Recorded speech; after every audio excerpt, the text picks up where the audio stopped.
Dear students, हम कर रहे हैं कॉस्ट ऑफ कैपिटल, उसमें कॉस्ट ऑफ डेट चल रहा है हमारा टॉपिक। अब उसके बाद कोई क्वेश्चन आए थे पिछले वीडियो के बाद कि सर क्वेश्चन के अंदर लाइफ तो दे नहीं रखी, एन तो दे नहीं रखा, तो फॉर्मूला में कैसे करें, कैसे सॉल्व करें। तो मैंने पिछले वीडियो में आपको एक बात समझाई थी कि परपेचुअल डिवेंचर्स होते हैं, ठीक है, रिडीमेबल डिवेंचर्स होते हैं। तो जब एन नहीं दे रखी यानी कि आपको लाइफ नहीं दे रखी, तो जब आपको एन नहीं दे रखी तो इसका मतलब क्या है, वो इरिडीमेबल है। रिडीमेबल और इरिडीमेबल का डिफरेंस ये है कि रीपेबल होते हैं रिडीमेबल एक टाइम के बाद, टाइम पीरियड आपको उसमें दे रखा हो तो उसमें हमको वो फॉर्मूला लगाना होता है और एन जो है हमको यूज करना होता है। मैंने आपको बताया जब नहीं है, कुछ नहीं दे रखा आपको, तो हम ये मान के चलेंगे इरिडीमेबल है, यानी कि परपेचुअल यानी कि हमेशा चलते रहेंगे, रीपेबल नहीं है, पे नहीं करना है, वापस उनका भुगतान नहीं करना है। अब उसमें वो झंझट ही नहीं है लाइफ का या लाइफ को फॉर्मूला में डालने का, सीधा ही है। उसमें आप नेट वैल्यू देखेंगे यानी कि नेट प्रोसीड्स देखेंगे या फिर आप एस वैल्यू देखेंगे तो वो आपको इजीली मिल जाएगा। उसके लिए आपको इतना कैलकुलेशन करने की जरूरत नहीं है। तो क्वेश्चन को देखें गौर से कि इरिडीमेबल है कि रिडीमेबल है, और अगर लाइफ नहीं दे रखी है तो ऑब्वियसली वो उसमें गिवन ही हो गया ना कि वो इरिडीमेबल है। अब ये कई बार क्वेश्चन पेपर देख के भी बच्चे सवाल करते हैं, कई बार एग्जाम में भी ये चीज़ें आती हैं, आप एग्जामिनर को बॉदर करते हैं कि मिसप्रिंट हो गया, कोई इन्फॉर्मेशन मिसिंग है, और वो जो आपके नॉर्मली आपके सब्जेक्ट का नहीं होता जो आपके एग्जामिनेशन हॉल में होता है, तब आप ये ऐसी चीज़ें करते हैं। तो थोड़ा सा क्वेश्चन को देखें, बुक से देखें, और जो वीडियो में भी बता रहे हैं थोड़ा ध्यान दीजिए कि क्या है परपेचुअल रिडीमेबल, एक ही चीज़ है। अब जो कल आपको क्वेश्चन करवाए थे उसके अंदर मैंने आपको सिचुएशन बताई थी, issued at discount, issued at पर, इशूड एट प्रीमियम, और एक था इशूड एट पर रिडीमेबल एट प्रीमियम। तो आज हम ये जो आपका प्रॉब्लम है इसको सॉल्व करेंगे। एक after tax before tax cost का भी पूछा है, टैक्स एडजस्टमेंट कैसे करनी है वो भी हम देखेंगे। तो एक न्यूमेरिकल देखते हैं, उसमें आपकी सारी प्रॉब्लम सॉल्व हो जाएंगी, कैसे करना है एग्जैक्टली हम करके देखेंगे। और इसके साथ साथ आपका जो क्वेश्चन है ये रिडीमेबल कैसे सॉल्व करना है वो भी कर लेंगे। अब जो एक क्वेश्चन हम यहाँ पे लेके चलते हैं, अब उसके अंदर में मान के चले हमको एक क्वेश्चन दे रखा है कि आपको 2000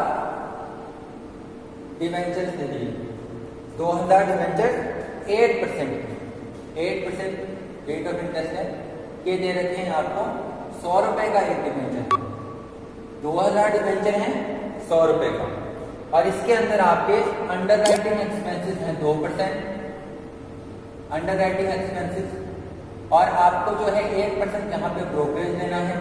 इसके अलावा आपके 4000 अदर एक्सपेंसेस है। ये आपके क्वेश्चन में दे रखा है, इसके आप नोट कर लें। तो 2000 डिवेंचर्स हैं, 100 के हैं, तो 2 लाख के डिवेंचर्स हैं, 8% पे हैं, और आपको 2% अंडर राइटिंग एक्सपेंसेस भरने हैं, 1% आपका ब्रोकरेज है, 4000 आपके अदर एक्सपेंसेस है। अब आपको यहाँ पे 3 सिचुएशन दे रखी है। पहली सिचुएशन है आपकी कि एट पर आपने इशू किया, दूसरा आपको दे रखा है एट डिस्काउंट,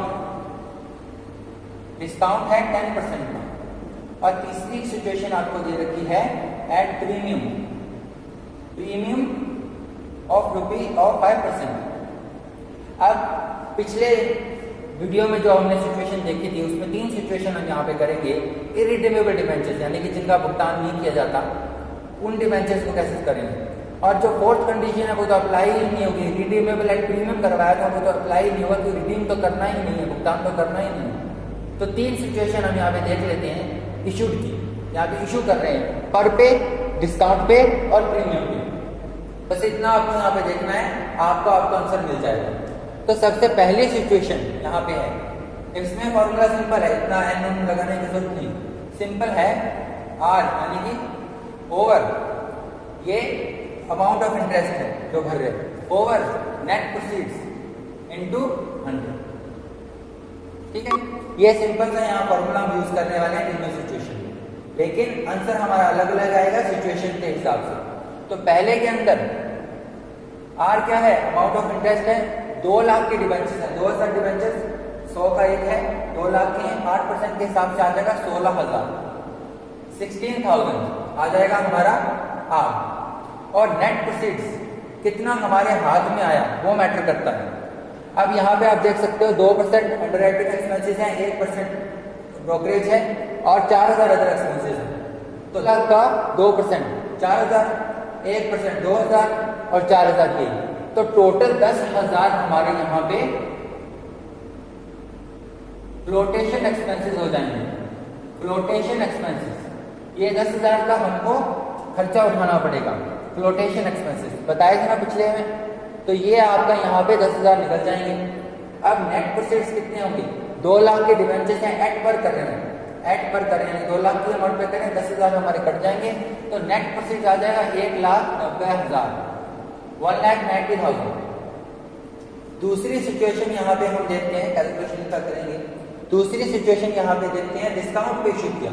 अब आपने डिस्काउंट पे इशू किया तो वही 16,000 तो ऊपर वैसा का वैसा रहेगा, लेकिन हाथ में कितना आया? 10% डिस्काउंट पे इशू किया, 2 लाख के हैं तो 20,000 डिस्काउंट कट गया, 10,000 हमारे एक्सपेंसेस वैसे के वैसे रहेंगे, तो 1,70,000 हमारे पास आ जाएगा, 1,70,000। दूसरी सिचुएशन ये हो गई जब डिस्काउंट पे किया या पर पे किया। अब तीसरी में प्रीमियम पे कर दिया, तीसरी में प्रीमियम पे आपने इशू किया, डिबेंचर्स प्रीमियम पे किए, 5% प्रीमियम पे किए, 2 लाख का 5% 10,000 और 10,000 यहाँ एक्सपेंसेस हैं, तो 2,10,000 में 10,000 काट देंगे, 2,10,000 हमारे नेट आए हैं हमारे पास, उसमें 10,000 हम काट देंगे तो हमारे पास 2 लाख आ जाएंगे। ये प्रीमियम 5% हो सकता है, क्वेश्चन में 10% होता है। आप कैलकुलेट करें, पहले प्रीमियम अमाउंट है, प्रीमियम उसमें ऐड करें और फिर बाद में फ्लोटेशन एक्सपेंसेस उसमें से लेस करके जो लास्ट में आपके बचेगा नेट प्रोसीड बचेगा, वो आपके 2 लाख आ गए।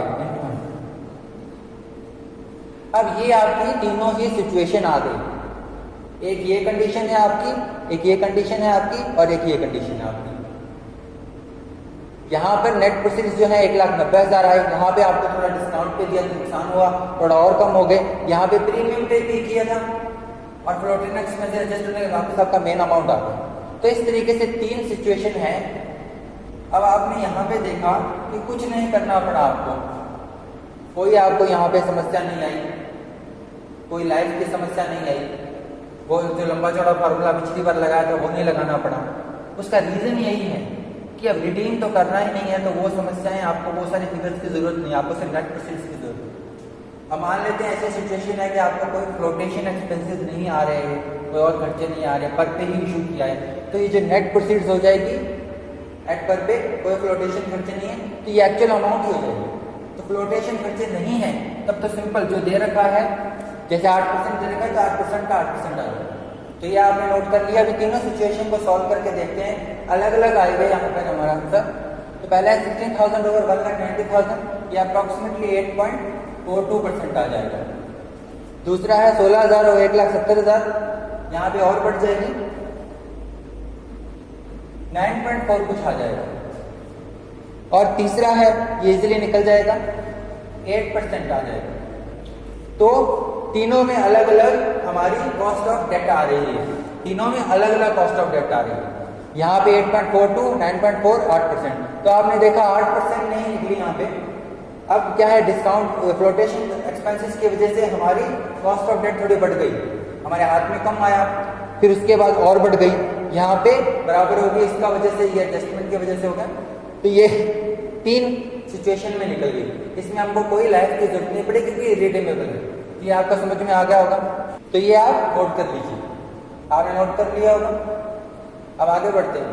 अब एक सवाल आया था कि टैक्स एडजस्टमेंट कैसे करेंगे, ये टैक्स कैसे, क्योंकि मैंने डिबेंचर्स में आपको बताया था टैक्स सेविंग होता है, उसमें टैक्स एडजस्टमेंट कैसे करेंगे। तो उसमें एक चीज होती है 1 - t, आप यहाँ लगा सकते हैं, 1 - t लगा सकते हैं, 1 - t लगा सकते हैं। बुक में भी आप देख लीजिएगा, यही फॉर्मूला है कई जगह। तो आपकी जो बिफोर टैक्स कॉस्ट आए उसमें आप ये फॉर्मूले से निकाल सकते हैं, टैक्स का एडजस्टमेंट कर सकते हैं कि टैक्स की वजह से हमें कितना लास्ट में कितनी कॉस्ट पड़ी है, वो कम हो जाएगी। अब जगह आपको वार्न कर दूं कि क्वेश्चन में या बुक में या कई बार वीडियोस आप देखते हो यूट्यूब पे, उसमें कई बार क्या है, ये 1 - t यहाँ पे दे रखा होता है या फॉर्मूला में प्लेस किया होता है, या बुक में भी कई क्वेश्चन ऐसे किए हैं, तो उससे कोई फर्क नहीं पड़ेगा।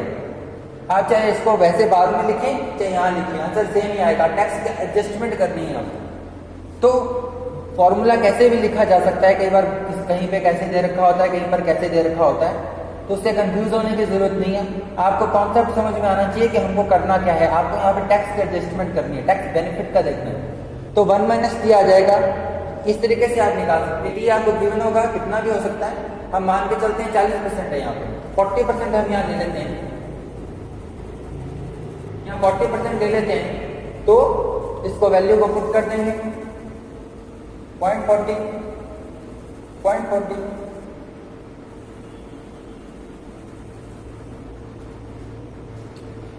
हम यहां पे ये ले लेते हैं। अब इसको आगे सॉल्व करेंगे तो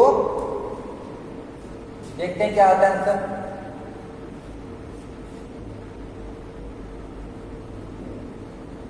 .05 आ जाएगा,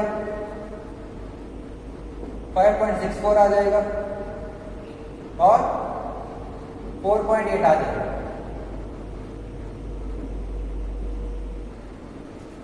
तो ये 5.5% आ गया, 5.64% आ गया, 4.8% आ गया।